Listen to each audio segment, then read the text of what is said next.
Oh, wrong tab. Hey guys, what's going on? Memes here. So what we're gonna do is we're gonna put 30 seconds on the clock, 30 minutes on the clock. I'm gonna see how much of Thad's 44 I can actually get through and actually do the. I actually started going through and doing some. I wanted to actually do it now because we can. All right, everybody. Let's go to Professor Wolfram. Lead us in, Professor. Here we go. Although this is going to be weird, and it's going to be about a different. Title of the conference was something like Ground Truth or Turtles All the Way Down. And so it seems as though there's one rule ad. I don't think it rules them all. And it might be just hyper-rural turtles all the way down. Yes, it's on the back of an infinite number of hyper-rural turtles. Various people are commenting on the outrage of hacking the universe on a MacBook Air. Hey guys, what's going on? All right, we're opening up Kindle books right here. Now, most of the stuff is out here already. You can kind of go through with that. I already did a guided reading. So that's what we're going to do. We're going to stop that dilly-dally-do. We're going to go up here, and we'll go into the stuff and things. All right. The 30 minutes on the clock. Go. All right. See, I have the smarts glasses on. The other one's kind of broken. I see more clear with these. All right, then. Here we go. Let's go right into it. Nobody would ever dox himself on the internet. Let us continue. All right. Let's go to this beautiful book footage. I'll give a quick overview. I forgot to put the link to the book again. I made just 44 derangements and the shape of persistence. Should come right up on Amazon if this is your thing. All right. So we'll go by Mr. Thad Roberts. This is the second edition. To persistence. You get the chapters there. Goes over the platonic solids. This was basically my intro. I'm like, all right, talking about the platonic solids. This is kind of cool. All right, that's a lot of claims.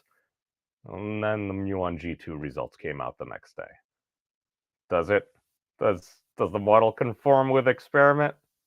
It did. So he goes over Plato and everything. Basically talks about Euler, and it's like, oh, what's this? V minus C plus F equals 2. Oh. Vertices minus edges plus faces always equals 2. How fascinating. All right. This is the thing, just noticing things. Just, are we even looking for it? Have we tried it? Is it just such a crazy idea? We assume somebody's already done it. Have they? How long ago did they do it? How advanced was the technology? I'm just saying that at least when I would play like Ark Survival Evolved, you need to kind of level up different technology, learn different skills and everything. I like games like that.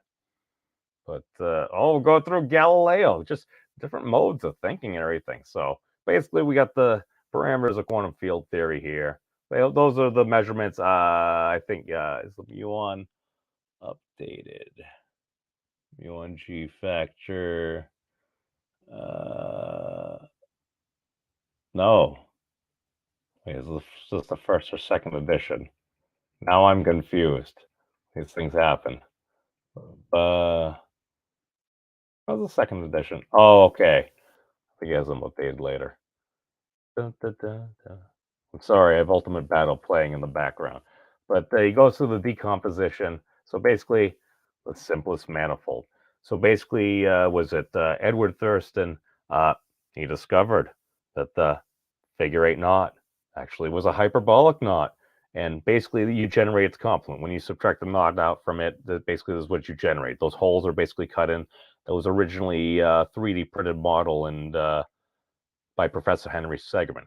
Shout out to Professor Henry Segerman, Saul Schleimer, and I forget your name, sir. I apologize. But basically, the hyperbolic figure 8 knot as a double cover of the Giesking manifold, the simplest among all non-compact hyperbolic 3 manifolds. Its internal volume complement, equal to twice the Giesking's constant, defines the smallest possible self-closed volume complement. That sounds pretty neat. We continue. All right. So basically, we got those things. These are numbers that we know. Figure 8 not complement volume. It's actually some pretty beautiful math. Achieving the minimum manifold means separating a finite domain into two regions of action. Volume whirling around inside the minimum complement division boundary, and the hyperbolic figure 8 knot, and the volume outside that boundary, inversely partitioning it as the n hypersphere of maximal volume. Oh, kind of sounds like general relativity. Together, these internal and external partition actions define the minimal persistent stage universe, maintaining the simplest possible perpetual balance of boundary conditions. I may have my own thoughts as we continue. That is to say, persistence is minimally geometrically bound by the partition structure of this five-dimensional, hyperbolically balanced arena. All right, so we got the equations there. What is it? Figure 8 knot volume complement. We got I. That's actually the what is it again? It's abbreviated I. The hyperbolic dilogarithm, or basically, I think you type polylog into Wolfram Alpha. But yes, we have those things. So we go to the things. All right, we go to our friend Wolfram Alpha. Let's go, Wolfram. All right, we're skipping ahead here. We don't mean to do this. Okay. So what do we do? I think I already have this. No! Here, it's in the notebook. Oh, wait. Do I have the whole thing? Oh, no. The link is the second part. That's why it's so confusing. I put it there so I can put links into the YouTube video when I actually finish editing that stuff together. All right, here we go. Boom. Oh, we don't.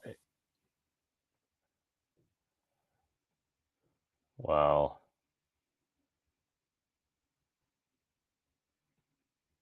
Oh, so it just can't. Well, oh, I said it equal to it. It just calculates it. Is that why I netted out 0? It's like, this is this thing. Okay. Should be like 2.029, yada, yada, yada. There we go. Just for S's and giggles.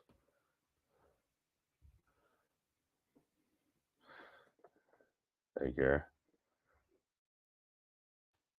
8 knot hyperbolic volume, because we're going for its complement volume. Oh, look at that. That's some beautiful mass right there. I'm just saying. That's pretty cool. We go to our next function here, which was basically balancing it into two parts. Basically trying to figure out the stuff and things that are going on within our realm of persistence. Hold on, I forgot to copy the Giesking constant and I. They're very important. Apparently I does all those rotation stuff and things. Magnets. How do they even work? I think that might explain a lot. Shout out the fractal woman. Whoa, oh, there's 36. Oh, there's some pi there. I like pi. Oh, balances to 0. That's very nifty. Let's take the other side of the equation. That was negative polylog. Let's go to the positive polylog. All right. Here we go. Oh, very pretty. It's very pretty.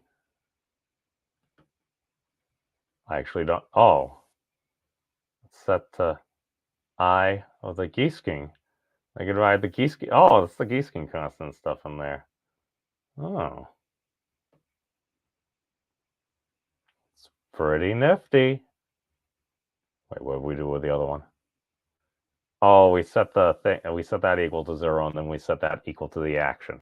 I believe you got stuff and it's doing things. But welcome, Monterey. That's pretty nifty. Oh, Congrats, man. Get it. That's the thing. We just gotta keep going, just doing our thing and everything, because everyone influences everyone else. All right. Now I actually need to do actual stuff and things and work I haven't done because I am the bads. All right. The tallest monster as a stone, I heard. All right. We go back to this dude's Kindle. All right. Here we go. We got through those. It basically goes in to develop them, decompose them by their individual partitions. So basically, you start off with time, happens to be Planck time. You can kind of utilize if one was going to attempt to use a coherent set of units so you can make up just about everything else. You could argue about angle a little bit. You could say, well, that's our actual measurement of the lengthy. That's a separate discussion.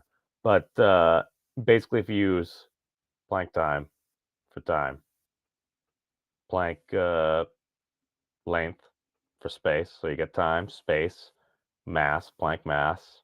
You got charge, Planck charge. Or you could use the electron. It's elementary charge. It's interesting. They seem to be kind of different discussion. Planck temperature. Wicked frickin' hot, like 10 to the 32. Hypothetically, it would be what if we rewound GR, and again, I'm gonna do it on the internet to basically, I don't know, take to the negative 43, maybe right around the time that, according to the Big Bang models, or any, in my humble opinion as a dude on the internet, anything that would effectively reproduce effects from GR, it's like, all right, we're at near or at the maximum. If we exceed, I don't know. I think things break. Let's try to avoid that for now.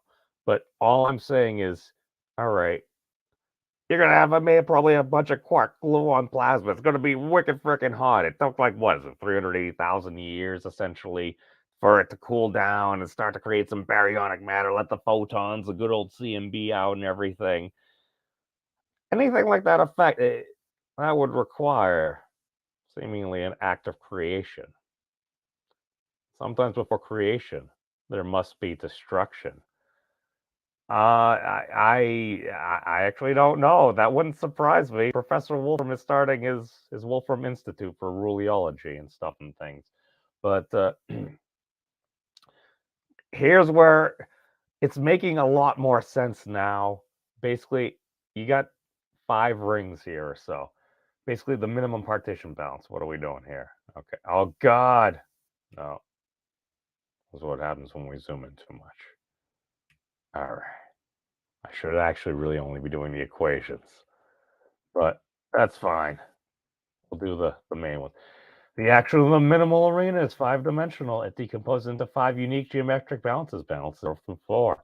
Was it? Yeah. Time, space, mass. So basically, time in there. Think of it kind of like if it's whirling around wicked fast. Let's say Planck time.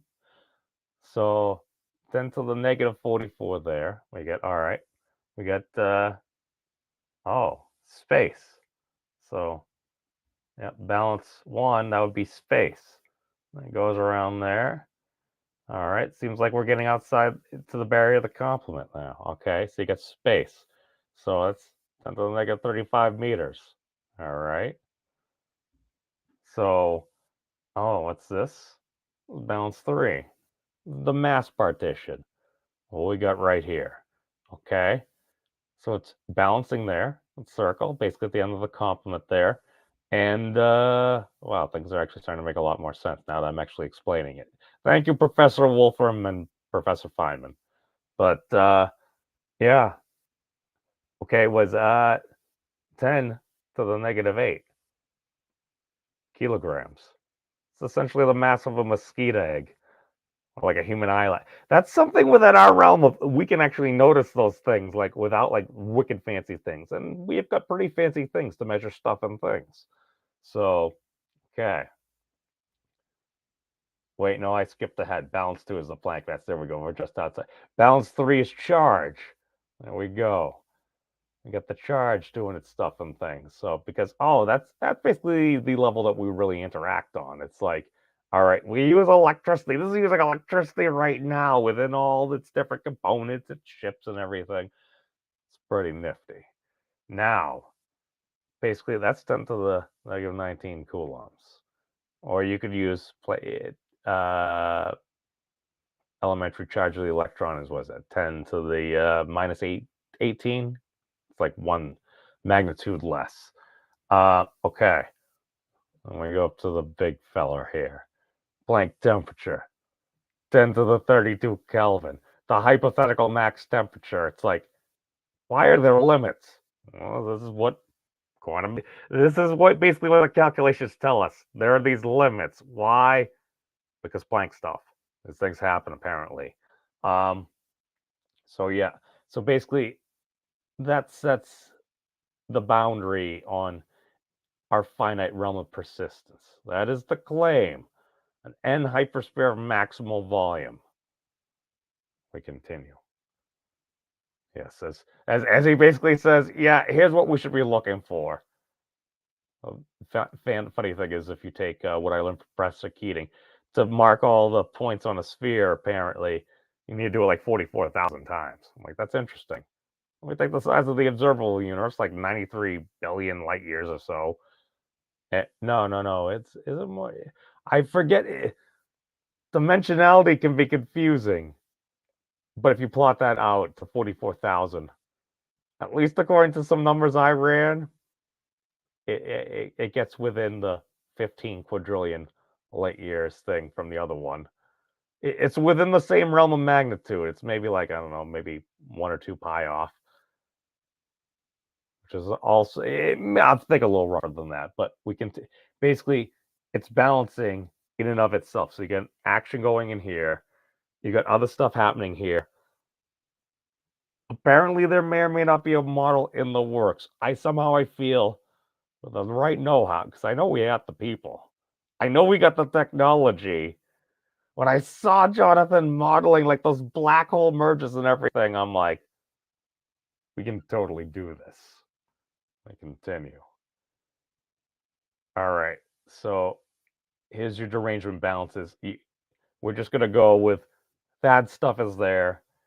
So basically, whatever D, you get your 0, you got your 1, you take the square root. The derangements, the most external balance 4 equals 1. That is the projective balance point of this minimally decomposed arena, defines the minimum unitary self-divisible reference.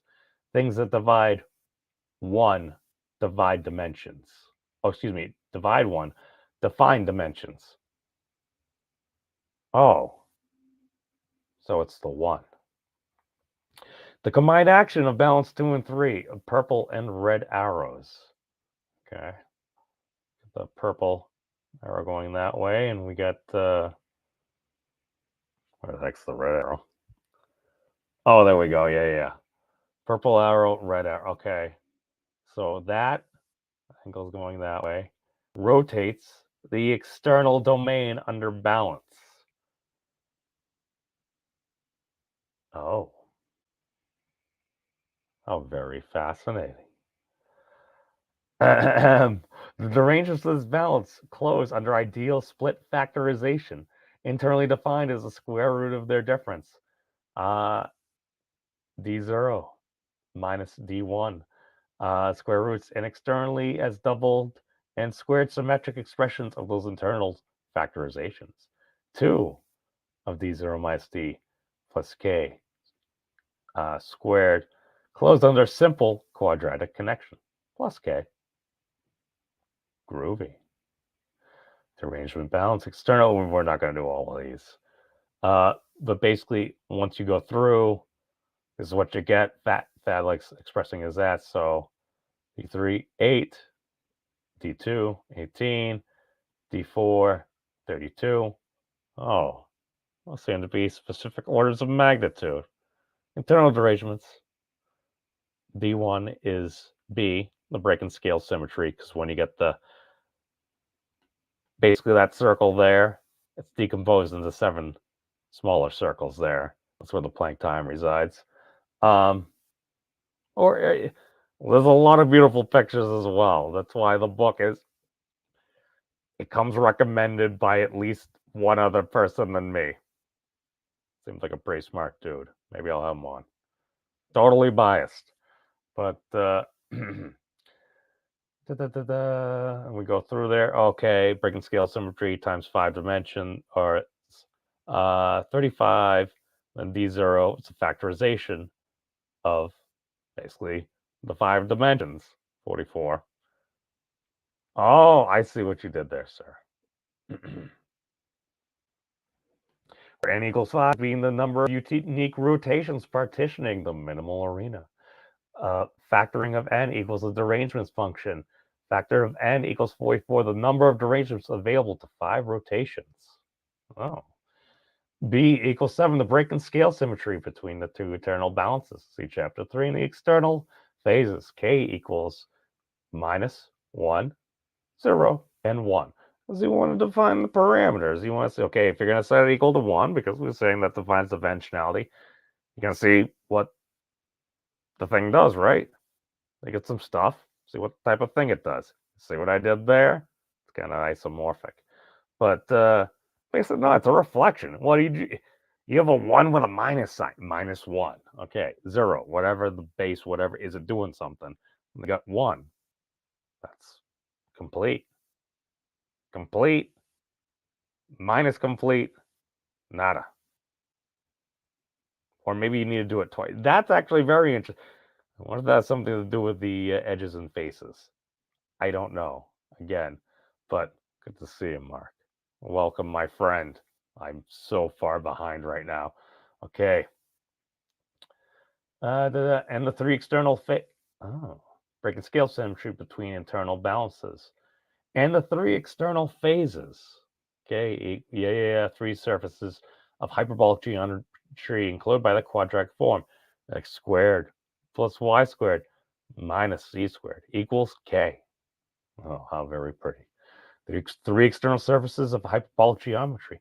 K equals plus 1 defines the one-sheeted hyperloid. K equals 0 defines the null cone. The conic division boundary of the external domain, and K minus 1 defines the two-sheeted. Oh. I really need to start looking closer at defines the two-sheeted hyperloid. Okay, okay, because broken into 2. This minimum symmetric symmetry constraint being maintained under finite rotation via split symmetric division under closed external quadratic connection allows us to completely specify the right-hand side of the minimal arena's decomposition map, its balance of derangements.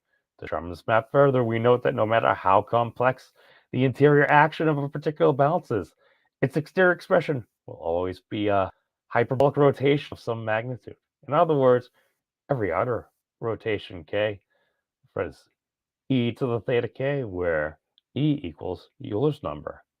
Oh, it's got something to do with the exponential number. But updates our decomposition map too. Boom.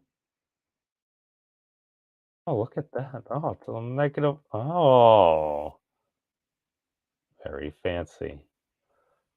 The interaction. Okay, theta. It's 1. External reference is 1. Balance theta e. This is getting more beautiful by the second. I think I'm actually starting to get a little bit more of a hint here. The arrangements, theta, basically 0, 1, 2, 3, and 4 are the 5 rotations. For each balance, where d equals 44, the arrangements of the 0 rotation, d equals 35 number of derangements, yada yada, goes through the number of rotations on the 4th rotation. Euler's number, the unique decision of balance 0 and 1 to find the internal double cover domain, the internal complement from the hyperbolic non-balance 4 created the union of balance 2 and 3 defines the projective balance of the external domain, the n hypersphere of maximal volume. Oh. Groovy. To resolve the values of these rotation magnitudes, we need to specify the arena's minimum balance of interactions. All right. Balance 0. A Balance zero define the complete derangement. T equals 0. 5 rotations. The Germanist minimum arena. We define as a circularly closed action. Pi r squared trivially balanced against an external counter rotation. E to the theta 0. All right. Let's go to Wolfram alpha. We got some equations here. Wow, I'm doing terrible at my speed run. I'm totally trying to learn at the same time. I should have just written the things out. These things happen. All right, what we do for contents. Am I right, fellow creators? What we got here? All right, I already had that there. Okay. Go back to the thing. We do the thing. Back to our basically stuff, things. It's going to end up balancing out. To paraphrase what Professor Wolfram said, in my opinion, that it's a Turing machine. It's all good. Or some computational equivalent. Is that consciousness? Are we? These are very difficult questions. I think we're getting close to some cooler answers. Okay. All right, our friend Wolfram Alpha. Where are we going? Okay, so we're going to do pi. The little r squared. Parentheses, because that's what we do. I forget. Oh, I'm so bad. Let's see if it actually does. Okay, it's doing the right stuff. Okay. Then we have E. We swap to the math mode. Okay. I need the correct thing. Where's my theta at? Oh, I think that was it. E. No. That's not the thing I'm looking for. I'm looking for the other thing. Here we go. All right. E to the theta 0. I probably shouldn't have done that. Oh well. I don't think it's a subscript. Close.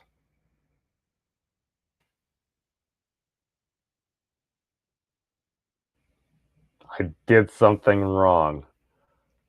I shouldn't multiply it by 0, should I? Oh, wait. No, e to the theta 0. That's 44, isn't it? Wait. E.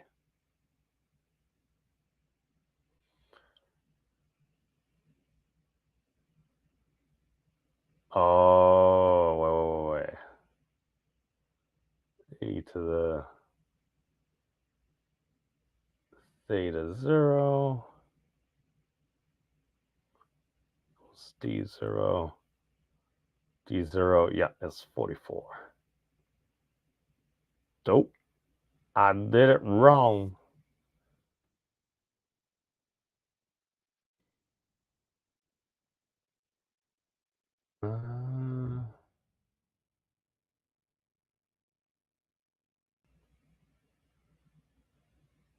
Oh, groovy.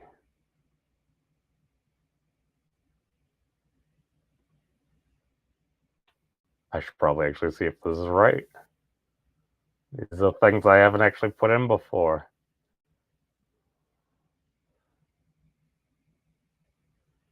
I assume I need to do an actual, like, subscript or something for...